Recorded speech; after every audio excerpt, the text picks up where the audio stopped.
your hostess with the mostest. I am Erica Shorty, Associate Director for Alumni Career Networks. We are going to have an amazing conversation. I know what you're saying. I say that every month. Well, it's the truth though. We're going to have an amazing conversation talking about how other young alums have landed their jobs. We're going to be talking about career pivots, career advice, and opportunities, all under 1 hour.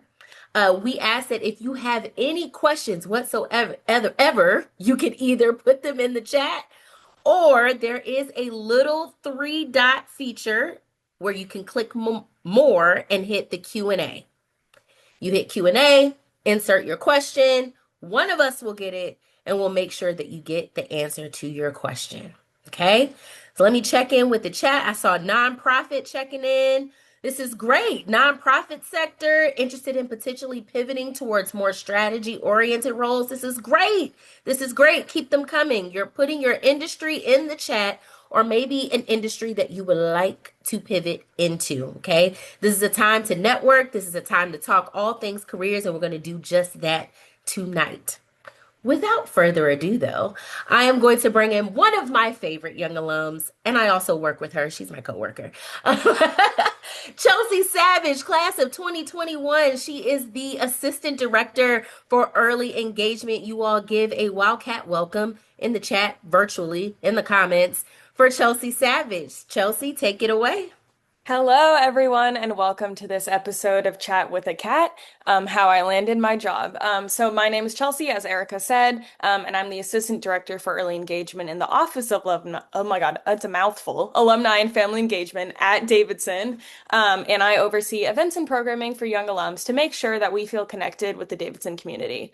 And tonight I'll be honored to be moderating this conversation with fellow Davidson alums Shelby Stanley, class of 2023, and Gray Gordon, class of 2015, as they talk about the importance of landing that job and how exactly they went and did it. So let's get to know them really fast. So Shelby Stanley, as I said, is class of 2023. While at Davidson, she graduated with honors in psychology and a minor in religious studies. She was also a student athlete on the women's swim and dive team, and served on the executive board for Connor House. Since graduating, she has successfully transitioned into the tech and finance space. She began her career at RVO Health and now works in product management at Capital One. On top of all of that, she also recently earned her MBA from the University of North Carolina at Charlotte. So welcome, Shelby. And now our next speaker is Gray Gordon, class of 2015. Gray is currently the director of franchise portfolio management for Azurity, a Raleigh-based pharmaceutical company where he serves as the head of strategy for the ARGO division. Before joining Azurity, Gray spent over a decade in healthcare professional services, including 5 years in life sciences management consulting and consulting for federal organizations like the VA and CMS. He holds a BA in economics from Davidson and an MBA from UNC. And I needed to look up how to pronounce this, but I think it's Kenan Flagler. Ian Flagler. That's great. Amazing. There you go. On a personal note, Gray lives in Raleigh with his wife, daughter, and dog. And in his free time, you can find him playing tennis, golf, or practicing an instrument. Gray and Shelby, we are so grateful to have you with us tonight, sharing your job findings, insights with us and the Davidson community more broadly. And without further ado, let's get into these questions. So I will read a question and then I will hand it back over to you guys, Shelby and Gray, and you guys can kind of like take turns answering. So our first question of the night is, take us back to the beginning of your job search. Was your current role something that you targeted intentionally through a specific job board or company site, or did it come to you through a hidden lead or connection? I'm happy to go first or whatever we want to do from this perspective, Shelby. We can just bounce it back and forth. Yeah, Nice to see everybody here. My name is Gray, as Chelsea so kindly introduced me earlier. I've just for background, I was just talking about this earlier. I've had 5 jobs over the course of I guess about 11 years, and 2 of those years or a year and a half was an MBA. So I've switched jobs a couple of times.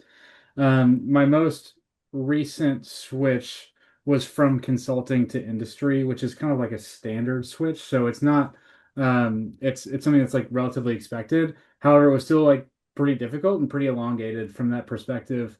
From how I did it, this specific job was actually straight up LinkedIn job searching and job posting boards and resumes into the abyss. I was lucky enough to have a pretty prolonged period of time in which I could do it. I wasn't like running for a job from away or running away from my current employer, and I felt like I could be a little bit selective. However, I will say, I it took a long time. So from the start of me initially looking, I think from my first to my last application was probably about a year, maybe 16 months, until I actually moved into the job. And I guess really the question here is some tricks and ways to get, things seen and to make that happen. And part of that is talking to a lot of people. This specific job that I got, I did get without kind of a recommendation. However, a lot of the jobs that I have gotten over the years were from recommendations, were from reaching out to people, were from getting an idea of, hey, do you know this person? Do you know that person? Do you know this person? And just asking for advice and trying to approach it from like a friendship, helpful way. From Davidson alum, for me, it was also UNC Kenan Flagler alum, and just people who I have in common, and trying to get feedback and ideas on who's a good employer, who's opening, who's trying to look for people, and how might I be able to get in contact with them. That's kind of Yeah. me, at least now. Shelby? Yeah. That was awesome. I will definitely like plus one to what Gray said about talking to people and like the connections. Ironically, my story did not start in that kind of like Gray's, but I straight out of college went to Red Ventures and was down there for a while and met them at the like Davidson Career Fair.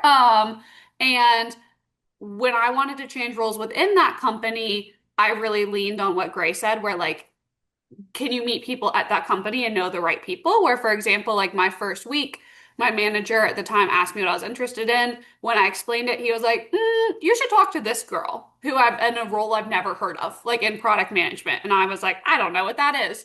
Um, and just kind of like messaged her and met with her, and she became an unofficial mentor. So then when a product manager left and a spot opened, it was really easy because they already knew I wanted it. So like just that ability to advocate for yourself, which I like for me is really uncomfortable, and is something that I like have just kind of had to like push on and learn to do. And then that actually made interviewing for my next job a lot easier. So I found my current role at Capital One also through LinkedIn. I'd had just like a really bad day at work and joked that I liked my Capital Mhm. One Venture credit card. And so I saw them on LinkedIn and was like, okay, cool, I'll apply. And then I wasn't planning to leave my job. I really, really liked my job. I loved my manager. And I just like met people in the interview process and everyone seemed so happy.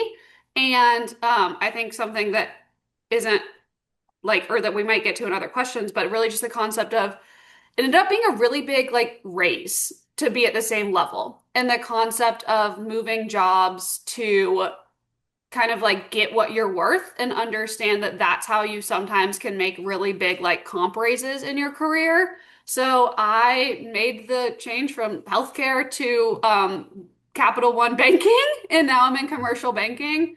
So really just like leaning on LinkedIn and AI, and I had kind of an accelerated process, and mine was 3 months from the time that I applied to starting there. And that was like extraordinarily fast. So definitely don't be alarmed if it is multiple months up to a year in Gray's case and you either haven't heard back or haven't found the right fit from you. I think like unfortunately that's really common and I wish it wasn't, but I fear that that is how it is landed in today's society. Yeah, Shelby, as you just mentioned, you'd pretty much just rolled straight into our next question because it's really frustrating to just continue to apply to all these like jobs on LinkedIn, different job boards, and really like hear nothing back. And it seems that we're all too familiar with this black hole of online portals. And both of you kind of mentioned getting your current job from like the black hole of LinkedIn. So what is one specific thing you think that you did to ensure that your application actually got seen by a human being, whether that be, you guys kind of mentioned potential referrals, like keyword strategy, cold outreach, like walk us through one thing that you think landed that. Yeah, I'm happy to start and kind of continue.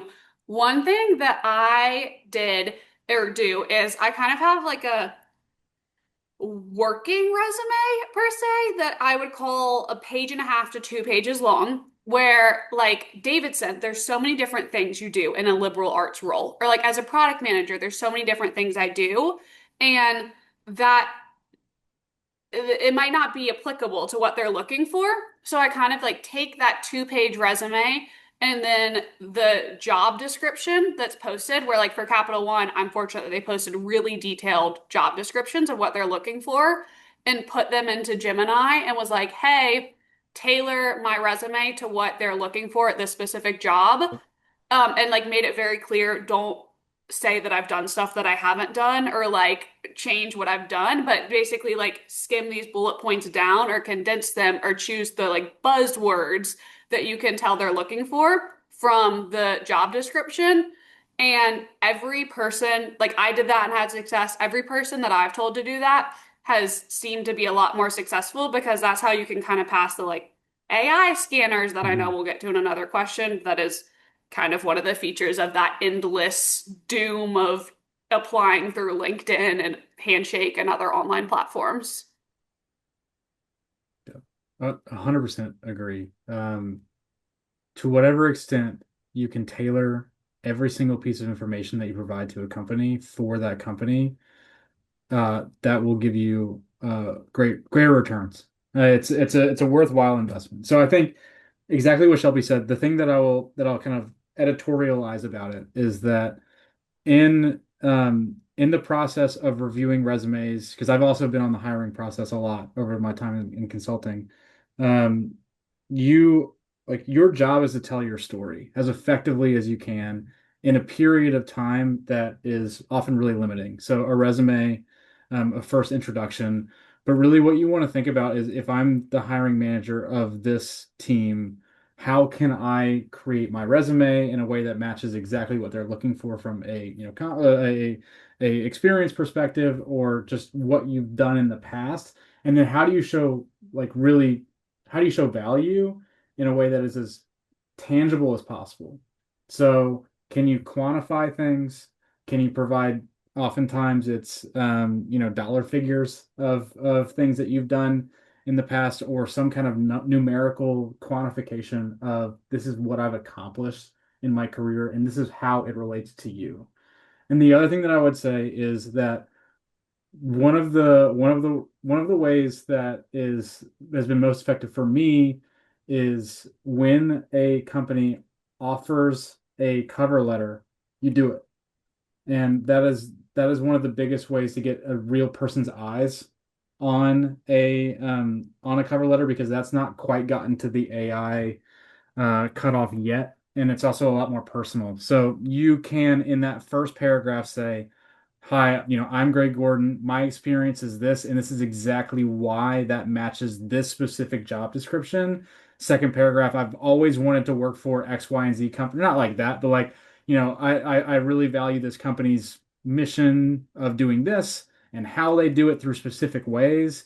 And then this is exactly those things that match, like why my resume matches this job description.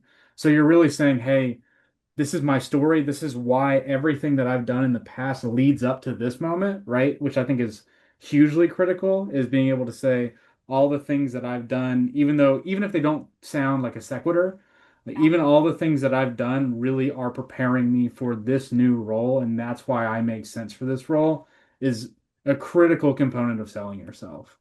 So again, it's difficult in a resume, but as Shelby mentioned, you can do it. It's easier in a cover letter, which is why you should never skip it, especially for a job that you're like really interested in and you want to make an impression and make a difference early.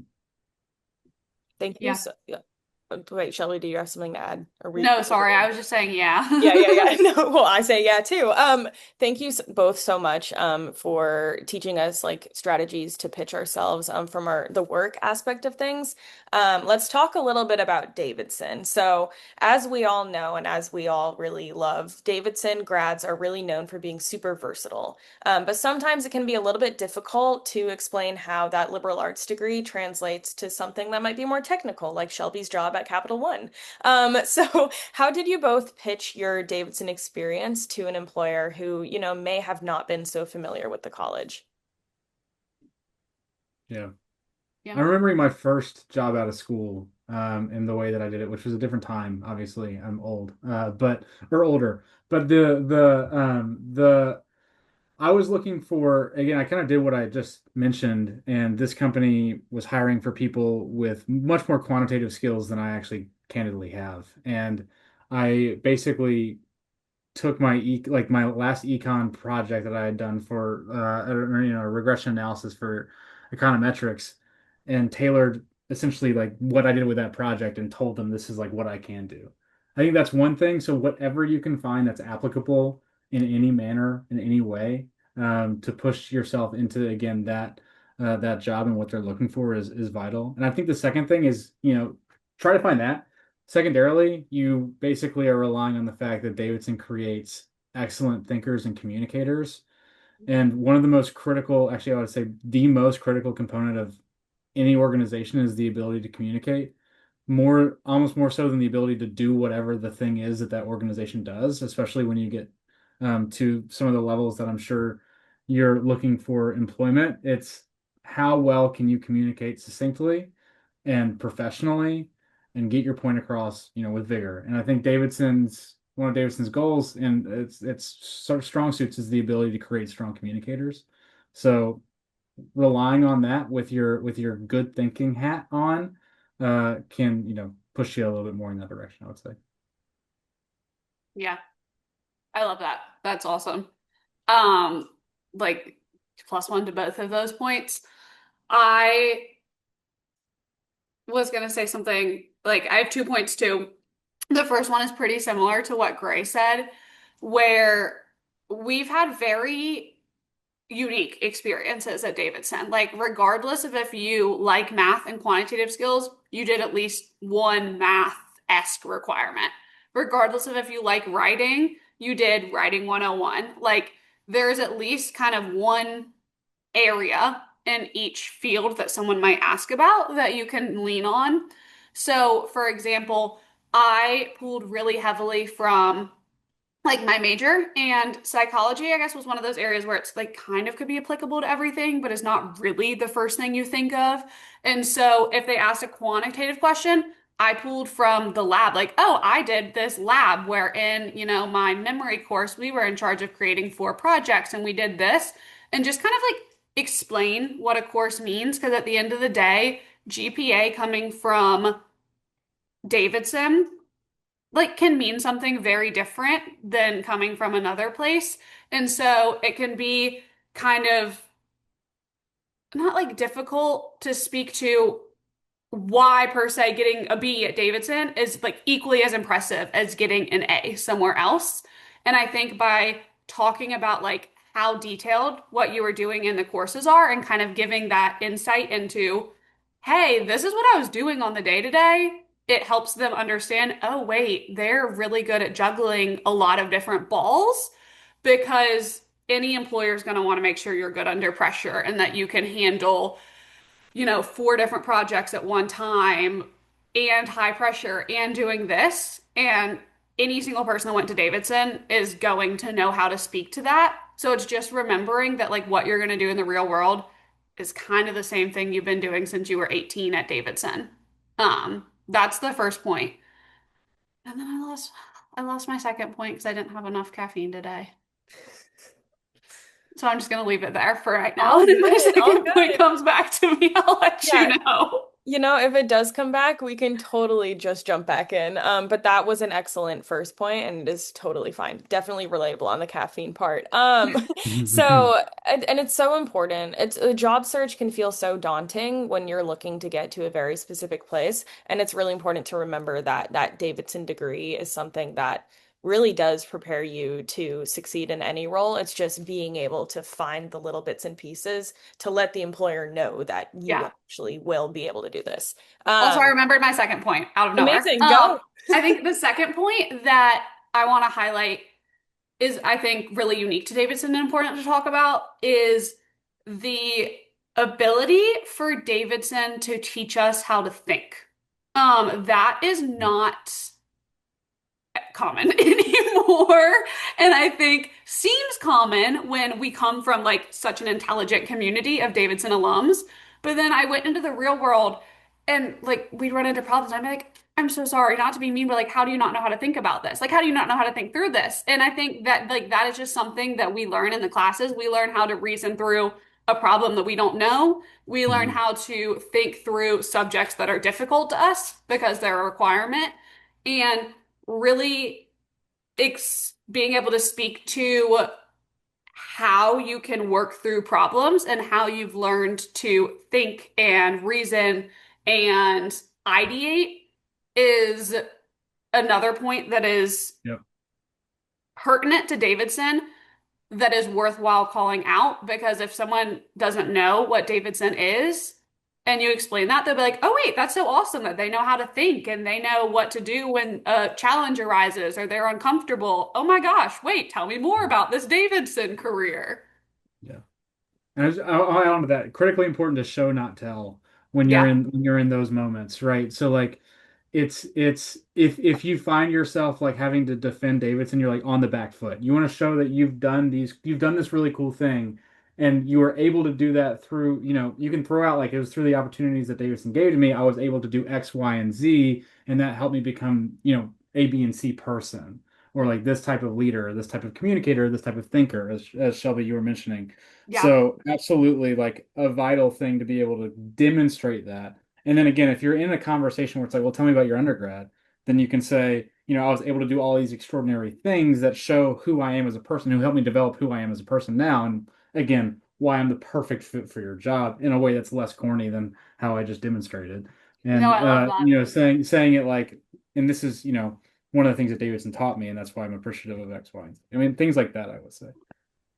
Hmm. But yeah, great points. Yeah. Yeah, no, 100%. Telling your story is crucial to this entire thing. We're gonna pivot more to the actual laborious process of job hunting. So as everyone is too familiar with, it can feel like a full-time job in itself. It kind of is, especially if you're really locking in and trying to find that next role. So when you guys were looking for your next job, can you describe what your daily or weekly routine looked like? How many applications were you sending? And how did you keep yourself from getting kind of burnt out by potential rejections or ghostings? Yeah. That's a great question. And I fear this is where my experience being a little bit different than other people's comes into play. So like for me, I was not really, really unhappy. And so I had a bad day. I came home and applied to like 4 jobs on LinkedIn that night. Okay, great, moved on. And then just kind of took it where every time I had free time or every time I was thinking about it, I would just go on and go through like 4 pages of LinkedIn. Maybe if I wasn't in a thinking mood one day, kind of like pinned or like saved the jobs that were interesting to me. And then made a mental note of like, okay, it's not 9 p.m. at night and I can think better, I'm going to come back on the weekend when I feel fresh to sit down for 2 hours and brainstorm out what my cover letter should be and like plan out what that should be. And kind of separated out the concept of searching from having to feel like I was physically applying. And then that gives you time to highlight and find jobs that are really interesting to you and know which ones maybe you should put more time into because the cover letter is like this job matches perfectly with my skills and what I want to do. Let me make sure I am really thinking about what I want to highlight in this cover letter as opposed to, oh, like I maybe would be interested in this job, but it's not as top tier, so still worthwhile, but can be, a more generic cover letter, etc. And for those, I kind of had like a cover letter template basically that I would Mhm. go in and update to that specific job and like make sure that it wasn't, a letter to Capital One that said, "Hi, Wells Fargo hiring manager," and something like that. But if it was my top tier, so like I ended up really wanting this specific job, I might put a little bit more thought into just not updating the template and making sure it aligns. Yep. Those are great points, and a similar story for me as far as again, we've highlighted this a couple times. Having a resume and a cover letter that covers the bases that you can update and customize to whatever company that you're applying is a valuable source of effort at the beginning to save Yeah. yourself time down the line. I'm going to kind of take a different approach to this question and, just reiterate that I think the majority of these of people on the line right now, including myself, have the vast majority of their career to go.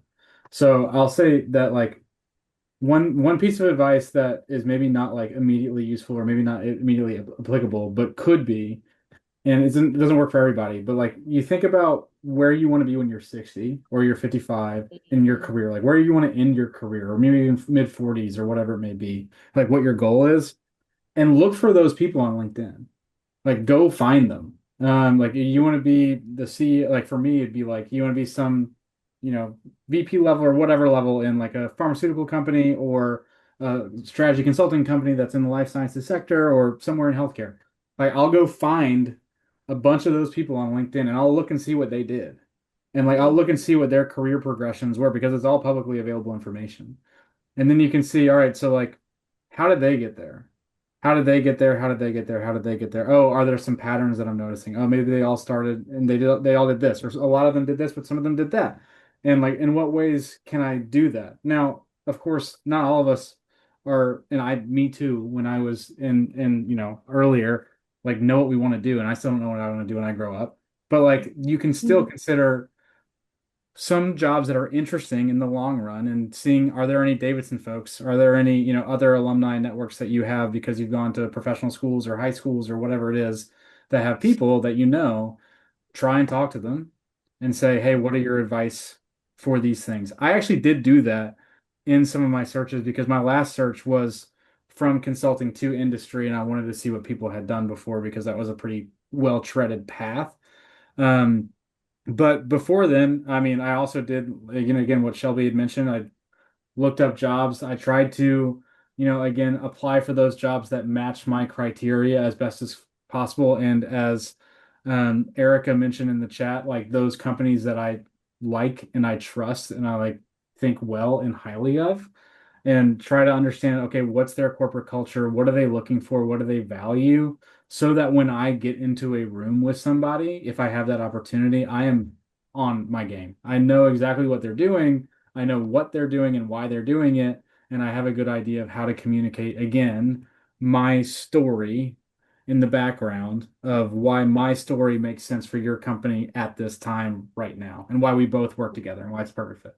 So again, I am a broken record on that, but I think like to whatever extent you can do the research to say these are certain careers that have worked out for some folks. How did they get there? And then like see if you can reverse engineer that path. It's again something that's helpful if you have the optionality to do it, I would say. Yeah, I personally love that tip. The best way to go about this is seeing what other people are doing. But Shelby, sorry, did you have something else to add? No, you're fine. It's like a bit of a ping pong, but he said culture and it made me think of this. I feel like I have gone through phases of life where I am so worried about like finding the job or doing what it is that I like don't look too heavily into culture. And I have been in roles that I was mismatched with what the team culture was and what they were expecting. And it like doesn't work out for anyone. And it was really hard on me. And it was like I have really bad anxiety. So it was like really hard on my anxiety and just like not enjoying work. And the times that I've really had work not feel like a job as much as, okay, I'm not dreading going into, the office today, or when that culture fit is good. And so I do want to call out to empower everyone to like don't feel like you have to put yourself in a certain box to fit a company just because they want to offer you a role or because they have an open role, and making sure that you like know that you're really badass and like you don't have to sacrifice what you value or what you want in a role, Hmm. and you will. It's like I like honestly equate it to like finding your like partner. If that Yep. like you will find someone that checks your boxes. You will find a job that checks your boxes. And so make like researching the culture is really important to that, to making sure it's something that you actually want to do. Yeah, and I'm gonna ping pong off that again. Yeah. Sorry, Chelsea. We're just gonna go around the circle. One of and I like I say, I've been on the hiring side a lot too. Um, and one of the things that you may think is a red flag, but actually is a green flag when you're interviewing is interviewing the company. So Mm, like if you can show, first off, you should be aware of all of like at least roughly aware of like the culture and the expectations and some of the things around a company when you're applying, but you're not going to know everything. Interviewing the hiring manager, interviewing who you're going to be working with as far as like, hey, how do you like to give feedback? How do you like to work with people? Like what are the typical feedback mechanisms? How do you communicate? Are you on teams? Like what are the hours that you're expecting of me? These are things that like if you are too concerned of sounding like, a hard person to work with or whatever like that, you may refuse to do it or shrink back. But actually, it's like a strength. It's like a legitimate strength of showing the emotional maturity of somebody who is looking for the right fit for both you and the company, as opposed to, again, just like saying whatever you think they want to hear at all times. Because I can read right through that as an interviewer, and it is painfully obvious. So like if you come in and you're like, hey, like how do you, for instance, I always love to ask, how do you give feedback? How do you like to give feedback? What's your, like, how often do you do it? And like, what are the ways you do it? Because it gives you an idea of if your manager is just going to like shrink in the background and throw you under the bus at review time, or like mhm. actually you're going to have a really good working relationship with them and you're going to be able to grow and develop in that role. So like, just Shelby, your point reminded me of that very Yeah. sincerely. Like those things impress interviewers, especially from young career folks, because it again gives the implication that they are being thoughtful about the job process, even if you are, it's like the duck analogy, right? You're smooth on the top, you're running your feet like crazy underwater. Like even if that's how you feel, like it is important to be able to take a beat and realize, is this a good fit for me? Is this a place that's going to work? And that's good for your interviewer as well to know that you're being thoughtful about that. No, I'm that's obsessed with your duck analogy. yeah. I'm stealing that. Yeah, take it. No, that was really excellent advice because I feel like, especially from a young person standpoint, a lot of times we're like, pick me, pick me, pick me, but you Hmm. also have to like be okay with your employer. Your employer also has to be good for you. Like Yep, you can't just be good for the company. So that's an correct. excellent point as we all kind of put ourselves out there and get ready for that next move. This is our final question. So again, don't apologize for going back and forth on anything. We still have, at least Yeah. 15 minutes, so we're good. But now that you are both on the other side of this part of the hiring process, what is one thing about the job market today that has surprised you?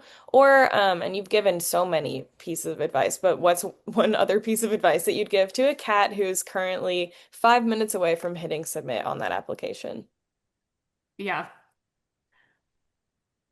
I can go. So not I don't know, like not to say that it surprised me because it kind of sucks, but like it surprised me how hard it is. I'm not gonna lie. We are, like I've said, like we're really intelligent people coming from Davidson, and we have a lot of skills and we have a lot of things that I know would be a great fit in many, many roles. And yes, you're like there's things you can do to be really good at learning to sell yourself or, do the cover letters and all the things that we've talked about. But even with that, it is shocking to me how difficult it is. And I say that not to like scare you, but hopefully to make you feel less alone if that's something that you have gone through and experienced. Um, And then like my tidbit to that is like just to not give up. And I think if you're feeling burned out of job searching or you are feeling hopeless, just like taking a beat from it. I think very similar to what you would do when you feel burned out at a job or you feel burned out in other areas of life, kind of reevaluating what you can do to like recheck your energy and make sure you come back feeling refreshed. So whether that be, hey, I'm taking 2 weeks where I actually am not applying to anything, and I'll skim LinkedIn for fun to see if there's any new jobs that apply and like save them, but I'm not actually hitting apply. I'm not thinking about what I'm gonna do. Maybe that 2 weeks is you're not thinking about LinkedIn at all, and like you put on a I love those like, the brick where you can like block certain apps on your phone until you go touch it. That's helped me not doom scroll. One of the things I was doom scrolling was LinkedIn. And so like put a lock on it with your time and say, hey, okay, 30 minutes a day or whatever it is. Just like know you're not alone, but also know that it's not bad if you're feeling burned out, if you're feeling confused. I don't know what I want to do with my career. I really don't. I fear I will never know. I envy the people that wake up and are like, oh my God, I want to be a doctor and like feel really passionate that that's their life plan. That's never been me. Um, and that's okay. Like, it's hard for me as a planner, but just like taking it little chunks at a time and it all kind of works out when I look back on it. Yep. I mean, great points. And just to reiterate the ratios are crazy these days. Mm. Just to say it out loud, Shelby said it, I'll say it. The ratios are crazy these days. I probably applied to 100 jobs. I got one interview. I applied to 50 that I was like, I know like this one's going to be good. Like I was like confident. Like my background is perfect for this. Like I'm exactly who they would want. Not like peeps, nothing. So it's worthwhile to recognize that it is not a personal failure to not get a call back. And that's not an indictment on who you are as a person and to go outside and take a walk and realize that that this is not what defines you. I think in a struggle when you're applying to so many places and you're getting rejection, like generic rejection letters at best and then nothing at worst. I think also, I'll say again, to whatever extent you can lean on humans, do it. Like cold reach out to LinkedIn people. Like it works for me on occasion, and it has in the past, especially in business school. I literally was just throwing out LinkedIn requests to people who were loosely related to things that I might want to do, and I've actually like been in decent contact with some of them for a decent period of time, and it's people are willing to help, especially I think now people know, and even if they're not looking for jobs, even if they haven't been in the job market for a while, they kind of know that it's a little bit tough. They're willing to at least talk to you and give you some advice, help you with your resume, help you with maybe an interview prep. And then just from when you're gonna right before you hit that submit button, make sure like Shelby said, the right names are on all your materials. When you're about to get into an interview room, take a deep breath. Yeah. Remember what you're good at. Have a couple of stories that are in your head that are succinct, that are punchy, that tell why you're a good thinker, you're perfect for or you're good for the role, and why you're a fit for the company, and then just have some confidence in yourself and deliver. And I think Yeah. you all have, by your nature of having graduated from Davidson, have done tough things, and it's tough, and you'll get there, and it'll, like Shelby said, it'll be something you look back on. Probably not super fondly, but at least proud that you've gotten to where you are. So good luck to everything. And again, lean on your people. Yeah. Honestly, to ping pong again, another thing that you made me think about is like you notice I grabbed a pen and wrote this down. Like I was like, oh, I wrote down a note, text Amy to catch up call. So this is Yeah. like a director from my old role who I don't work with anymore. I moved jobs over 6 months ago, and like I still am gonna reach out to her to say, hey, it's been a while, let's catch up. Like continuing to foster those relationships of people you meet throughout your career, and you might be leaving that company, but that doesn't mean that you are leaving the people that like have really mattered to you there. Even if it's just one person, like try to find your one person that you never know where that bridge might recross again, like coming forward again. So, for example, like my old manager, who I was so sad to leave at my old job, is starting at Capital One on June 1st. And so it's just like things like that happen. And Mhm. in a similar boat, don't be afraid to reach out to Davidson people. It was really, I can be kind of shy. So it's been like, it's really uncomfortable for me to LinkedIn message or like DM someone that I like tangentially knew in college and was like a friend of a friend or like swam with my sister or whatever it was and be like, "Hi, like I'm Shelby. I went to Davidson. I noticed you work here. Do you have a second to talk about it?" And I just have to remember that I've never once been offended if someone does that to me and like ask me that. And I have to remember that other people feel the same way. So like really just leaning on I call it being bold. You might call it just like normal communication, but like Yeah. reaching out to people and saying, "Hey, do you have a second?" At worst, they're not going to reply. And at best, they're going to tell you about their company. You can learn about the culture and see if it's a fit for you. You can maybe make a new connection that you stay in touch with and get to follow their career and see if they move somewhere else that's better for you. Just like really relying on that is another piece of advice I have. Yeah. I love those conversations. And I love it when people reach out to me. And obviously this is self-selection bias because I'm here talking to you right now on a Tuesday night. But like it is it like I think I maybe I'm like, 75th percentile, but like there are plenty of people who are in that, in that first standard deviation who would love to talk to you. And like if you reach out to them, would be honored that someone saw them and that said, "Hey, do you have something you have some advice that I want, or you have experience that I need to hear about." I, it's, people that feathers the ego a little bit. Like people like that. So, and also people genuinely like to help. I think Davidson people in my experience love to help. So, do it. Go for it. Don't be shy. Yeah. Excellent advice to close the night out with. Thank you both for thoughtfully answering these questions and continuing this discussion.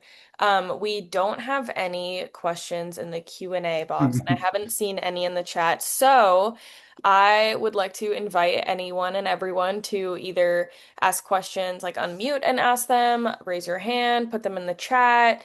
This is the time to ask our lovely panelists any questions that you may have. So I'm going to give people a couple minutes. Sienna.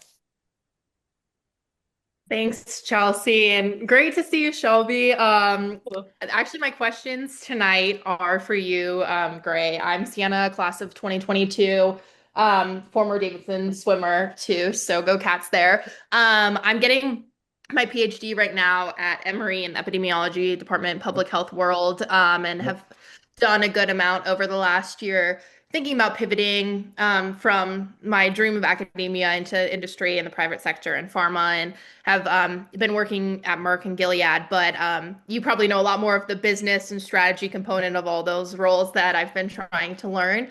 But Yep. something I'm curious about from your perspective is as we kind of market Davidson, which I think is so great in terms of um, showing the liberal arts background, the love of learning, the ability to kind of do it all. And something that I really want in a role is the ability to be a generalist. And I've seen that in a lot of companies with like working cross-functionally and being involved in Mhm. a lot of these interdisciplinary projects.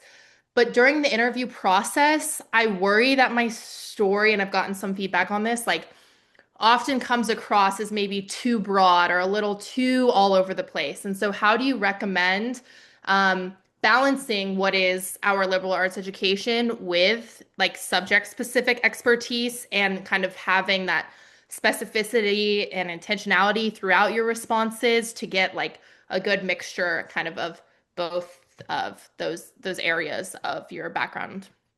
Yeah, I mean, it's a good question. I think, um, when you have a broad generalist background, you don't need to explain. Well, first off, you don't need to explain everything. I think is one way of saying it. Like you can decide what information to share and how you tell your story. So like if you're going for something that is like, again, a specialist organization or maybe even a specialist role in an organization, you can say like like I'm from X, Y, and Z. I went to Davidson College and I was an X, Y, and Z major from there. From there, I really was interested in academia where I did X, Y, and Z. However, like my experiences from academia through, one, two, and three things made it so that I really love that aspect of the role, which just so happens to match perfectly with this role that I'm interviewing for right now. And I didn't love some of the other things which have like pushed me into this role. So I think like I'm not sure if I'm answering your question, but like it is identifying the things that you can speak to for a good amount of time that you've done well, or things you've learned from, or things that you've experienced in your roles, and not changing them, but just like telling the narrative in a way that matches the story that you're trying to tell right now. Because one thing that you don't want to do is you don't want to like overmatch. So like the opposite direction, the one end of the spectrum is you're telling too much about all the different things that you did and like why makes Did we lose Gray? sense. Oh, no, I lost everything. Hello? I Okay, let's wait. don't know if I did or not. I'm frozen to me, so I'm talking. No, I'm back. You lose everyone, Well, that's a everything. technical error. And then there's another end where you are like hyper specific and you're kind of not telling the full truth. And if you get asked two or three questions about that and you can answer them, that's problematic. So you have to be in like, the middle ground where you're telling the true story about something you did learn, about something that you did do that is related to what you're trying to do, but not.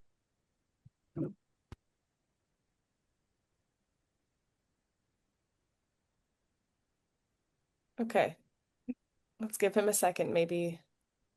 I'm sorry. Am I Are you back? are you No, back? I don't know. Am I? Okay. I think so. Your voice is back, but your face is still frozen. Okay. I'm sorry. Here, I'm gonna try and No, join this someone. is great. Yeah, that's good. This is gonna work. Okay, okay, great. Sorry. All right, I'm back. I don't know where I stopped, and I apologize because that was a really long time to be either quiet or mumbly or whatever or off my game because I didn't know if I was here. But like basically what I was saying is like, find the things that you learn from that are tangibly related to the story and relate it to what you're trying to do in a way that again, like what you don't want to do is you don't want to like say, "Oh, I did this thing that's exactly matching your job criteria." And then they ask you two or three follow-up questions and it turns out you're not actually telling the full truth and you were trying to tell a story. So like you need to find the things that you're like, oh, I learned a lot from this group working with a group of people in the lab trying to solve this problem. And this is how we communicated really effectively. And this is how we didn't communicate effectively. And then if they follow up and ask and ask and ask, you have some questions. But like, but I think it's finding that right balance between here are the events of my life that have made me who I am that works and they might not be one for one, but like I'm also not telling you my full life story and making me sound more like a generalist than I actually could be. Yeah, that's a Yeah. great answer. Thank you so much. Yeah, I really appreciate it. And then Sorry about that. maybe, oh, you're good. Maybe one quick follow-up question to that. That's yeah, a little bit in a different bucket, but I really liked the conversation that was happening around company culture, and I know that does vary a lot within the pharma industry, but then also there's a lot of heterogeneity within companies I've found, and it's like very team specific. And so the feedback question is phenomenal. Do you have any other tips of like those few things you would ask when like interviewing the not only the company but more specifically certain teams that you might be working with? Sure, I can start, and when my internet crashes out, Shelby, you can pick back up where I left. So interview questions that I've either enjoyed answering or have asked myself that I found useful include obviously the feedback question, which I like because especially to your direct manager, it helps you understand to what extent they're gonna like have your back, kind of, and also like help you grow as a professional. Um, the other things I have asked in the past are like, what are the expectations for this role? Are there KPIs that I need to hit? Like are like what is a typical, obviously you ask like what does a typical day look like, and then the answer is, well, there's no such thing as a typical day. And then like that you go around in circles on that, but you can say like what are the kind of problems that you've solved recently? And, how has your organization developed following those problems? Like, have you made any changes? Or like you can ask things about what are the strategic direction of this role or of this team, and how does my role fit in to that strategic objective? So really what you're trying to identify there is what problems are they going to give me to solve, and how closely am I working with other people to solve those problems? So you're trying to like ask questions that are more like understanding the role exactly of what it's going to be as opposed to what it is on LinkedIn or, Open Door or whatever it is, Glassdoor, all those things. Or and like what are you going to ask me to do? So Mhm. like I've also asked, like how often do you work on weekends? Like how often do you work at night? Yeah. Like what are your expectations for, and and specifically recently I came from consulting where it was all the time and I'm gonna reach out to you whenever. And like so that gave me the ability to say, I don't care. I've done this before. I'm fine with hard work, but I just want to know honestly. It's a little bit different of a tap dance when you're doing it elsewhere. So just like be mindful that that could be a like a more touchy conversation, Yeah. but just trying to get the idea of like, how much do you value work-life balance? How much do you value direct communication, which is the feedback question? And then like, what specifically are you going to measure me on? And then like, I guess you could also ask, if I'm doing well in 2 years or 3 years, what does my role look like? In 5 years, 6 years, what does my role look like? And try to say like, essentially like, what is the path for the person who you're hiring if they, presumably do well. Mhm. Awesome. Thanks. I'll let Jack take it away. Great. Hi, guys. I really appreciate this conversation and how candid you all have been. I wanted to bring up the subject of pacing oneself because this is something I struggle with, and I want to, talk about my specific angle with it, which is at Davidson and probably beforehand, we were all overachievers. We were used to, we understood that if we were going to get an A, we had to meet the requirements because that was a C, just meeting the requirements. Going over that was a B, and going over and above and beyond was how you got an A. So I know for me, this is challenging when I start a role because I was recently in a tech role. I managed to work there for up to 3 years and I did get promoted, but I started off really hot because we're quick learners as Davidsonians, we're adaptable, and I couldn't keep up with that initial pace that I had set. And Mm. so I wanted to ask about this, what your advice is about that, and also how not to get burnt out early on in your career so that you have the stamina to get to, a higher up C-suite position eventually while you're not also dealing with the stresses of being a young adult and all the other responsibilities we have. Just what your advice is on that. Yeah. Jack, I love that question. I think it is so applicable to everyone at Davidson. And I'll let Gray speak to like if this has changed, I guess, throughout his career since he's a little bit deeper in than I am. But it's actually like crazy that you brought this up because I'm having this exact conversation right now in my job, like with my manager, where I am working like a ton right now compared to what's expected of me. And they just like, there's a lot of deadlines they're doing. I'm like, oh, it's okay. Like, I'm just gonna do it through the deadlines and then we'll chill. And the concept of like, if you have your foot on the gas until you hit the promotion and then you take it off the gas, then you, in your performance review, get like a, below expectation. And so for me, I'm still figuring it out. I will caveat that, but like being really open with my people leader and my manager about, what's expected and like being open and honest so that he can like help me throughout the process and help me take things off my plate if I'm feeling overwhelmed. And then the like last piece is like trying to get really good at asking for priority of things and just getting really deep into prioritizing. And like every day I make two goals for myself. And the day is a success if I hit those two goals. And like making sure if someone comes to and ask, like, what is the level of priority of this? What is this? Where does it fit in? And trying to like hold myself to it, it's really, really hard. But just like starting to realize that what you value in your life outside of work. And so like if being promoted as fast as you can is what you value most, then like maybe you do want to work really hard and work all those hours. If, having friends, having a family, doing whatever it is outside of work, you value higher, then just making sure you level set that with yourself and know where those priorities fall with your own internal kind of like preferences. Yeah, just to chime in briefly before Greg gets a moment, like I think this is the first time in our lives that we have to worry about longevity. Um, at Davidson, we had 4 years. It was okay to peak early, and maybe we could keep that up for the next however many years after we peaked. But, we have to work for decades, presumably, unless, we do something grand, and I envy those people.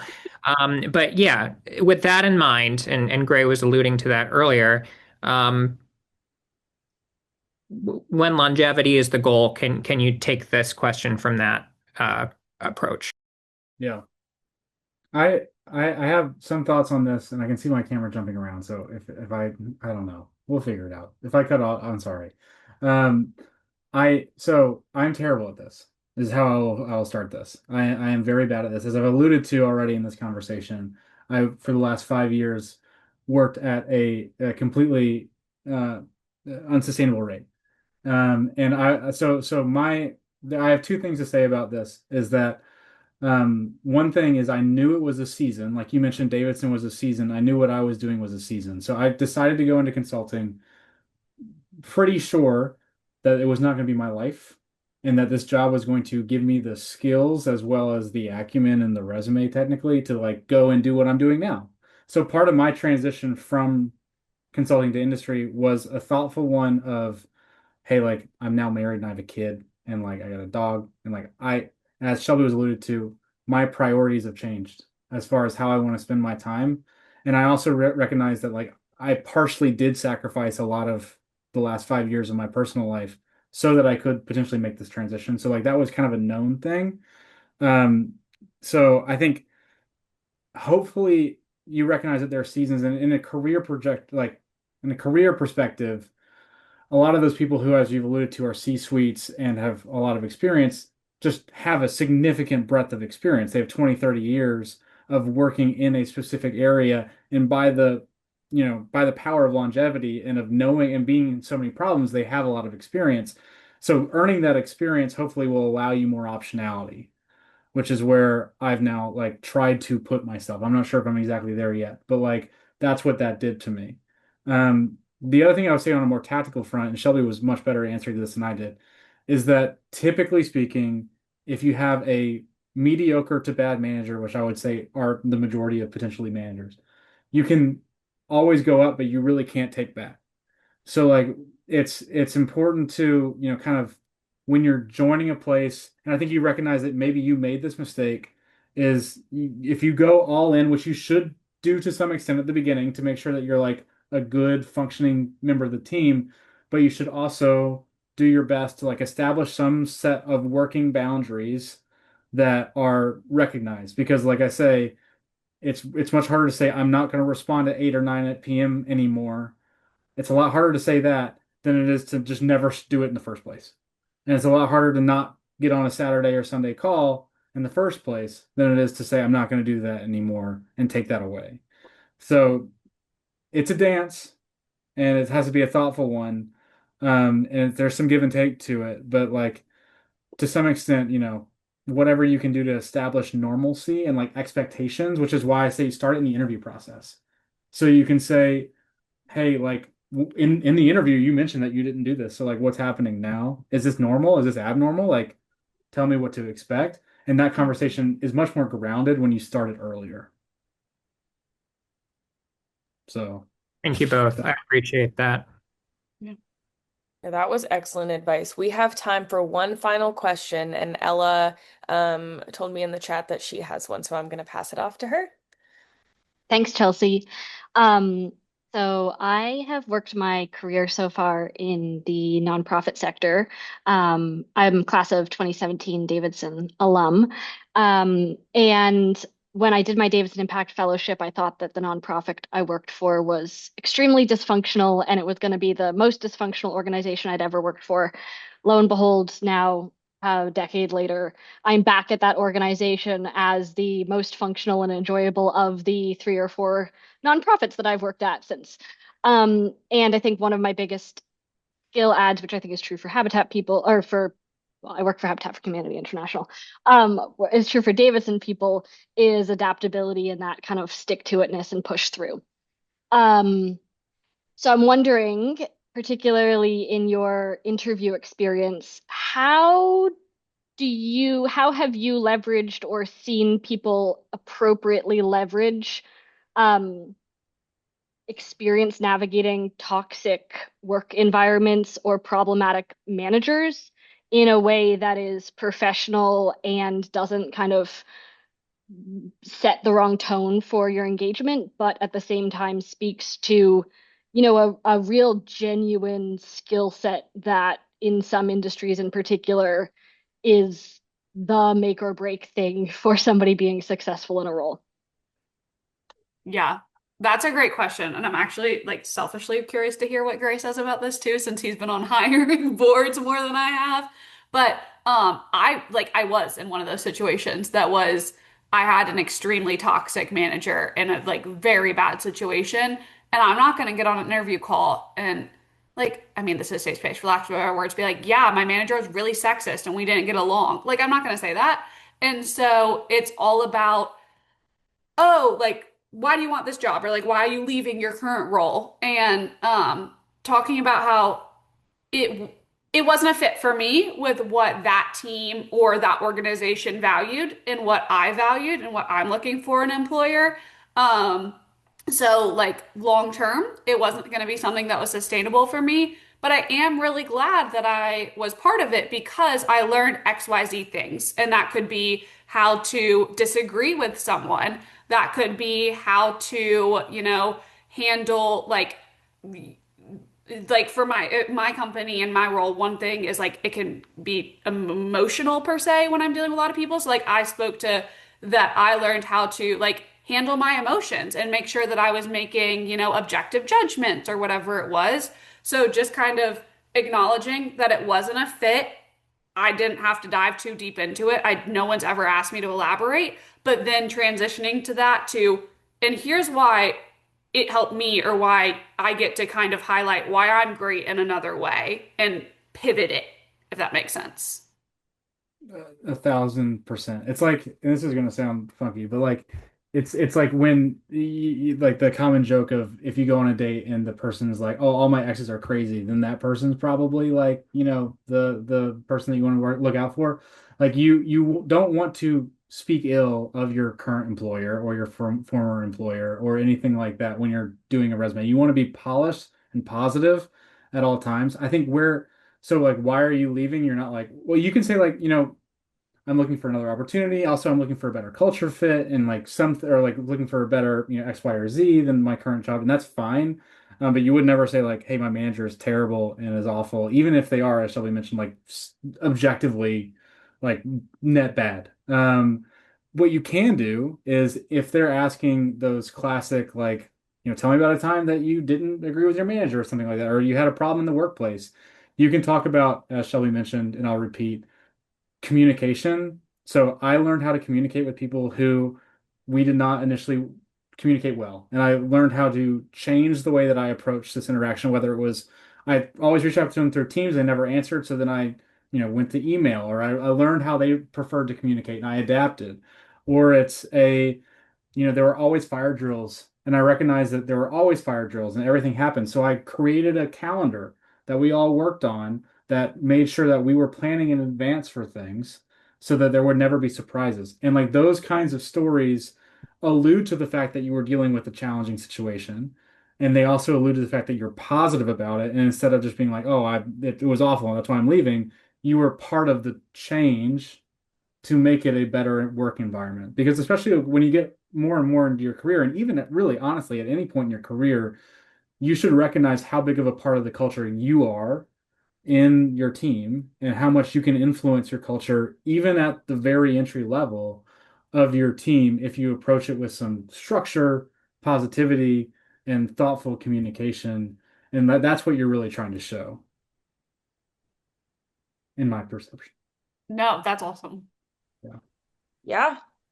All right. And with that really fantastic answer, we're going to go ahead and begin to wrap up for the night. Thank you both so much for getting on here and sharing all of your insights. I know I learned a ton, like being just totally honest. And so I'm sure everyone else on this call also gained a lot of insights from this. FYI, this recording and all the other Chat with the Cat recordings are available on our YouTube channel, which sounds so weird to say, but College Relations does have a YouTube channel. So you can go and revisit to regain these insights as many times as you'd like. But thank you guys so much for being here, and I will pass it back over to Erica to close out. Well, I am just really excited to be a part of this Davidson community. Gray, Shelby, you all beautifully answered the questions that many of us want to know all the answers to. So I thank you all for spending your Tuesday evening after a holiday with us for the night. Fun fact to everyone that's on the call, Davidson does have career coaching and it's at no cost to you. So what does that mean for you next? That means that you have to make sure that you are putting yourself in the position to stay in control of your own pivot. I know it's tough. I know it's different from any other year trying to navigate all of the intricacies of workforce development, but I promise you, your Davidson community is here for you. You can book time with me. Duh. You can book time with me to talk through your career pivots, your questions, resume review, interview prep. We do it all. And so you can reach us by going to the alumni career section at davidson.edu. But most importantly, I just want to leave you all with stay the course. It's a lot happening right now in the world. Be easy on yourself. It's a lot. It is a lot, but one thing people can't take away from you is who you are and the experience that you've had. You have value, and any organization would thoroughly love to have you on their team. You just have to find the right one. It's not just them interviewing you, you're interviewing them also. Okay? So, this is the season finale of Chat with the Cat. As Chelsea mentioned, please make sure that you visit our College Relations YouTube to go back and revisit any Chat with the Cat that you missed. We're starting back up in the new academic year in September with new conversations, new pivots, new insights, and we want you to be a part of it. So, with that being said, that is our time. I'll see you next time, and thank you so much for joining. Take care of yourself.